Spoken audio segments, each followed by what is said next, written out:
La lutte contre les violences basées sur le genre prend une nouvelle dimension dans la commune de Koulekame, où Christelle Agossou, bénéficiaire du programme d'appui à l'égalité de genre PAG 1, a procédé ce mercredi 25 juin 2025 au lancement officiel de son micro-projet intitulé « Promotion de l'autonomisation des femmes face aux violences basées sur le genre ». Quand on parle des VBG aujourd'hui, ce que l'on comprend tout de suite là, c'est la femme. Alors qu'au niveau des VBG, il faut comprendre que même l'homme est impliqué dedans. Les enfants aussi sont impliqués, surtout ceux qui sont en apprentissage. Tout le monde est impliqué dans les VBG.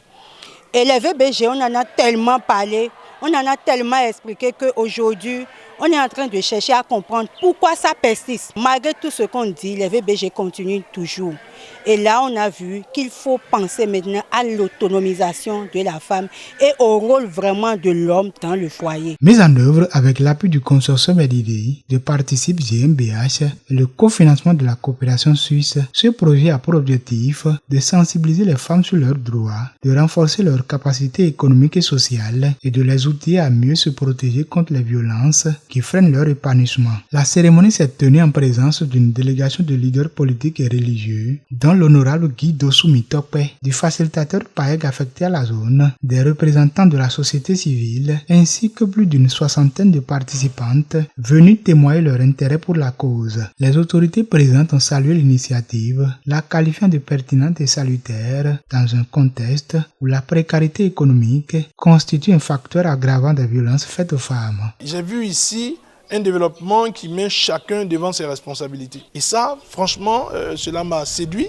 de comprendre qu'on a mis chacun devant ses responsabilités en respectant les normes de notre société. Parce que fondamentalement, la société africaine ne demande pas que les hommes doivent écraser les femmes ou que la femme est esclave de l'homme.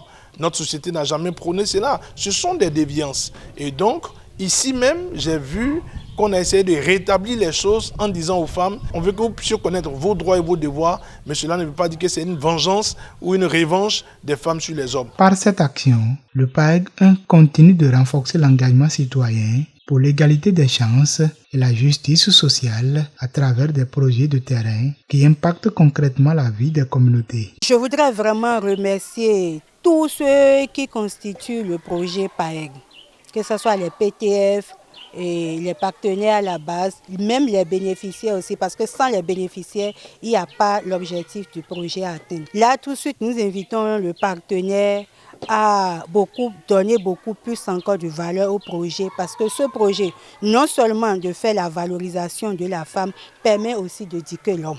Donc, si on peut élargir ou donner encore beaucoup plus de temps pour que ces thèmes que les bénéficiaires ont choisis comme micro-projet puissent être encore mieux développés dans les localités par ces bénéficiaires, je pense que ça aiderait beaucoup plus les familles.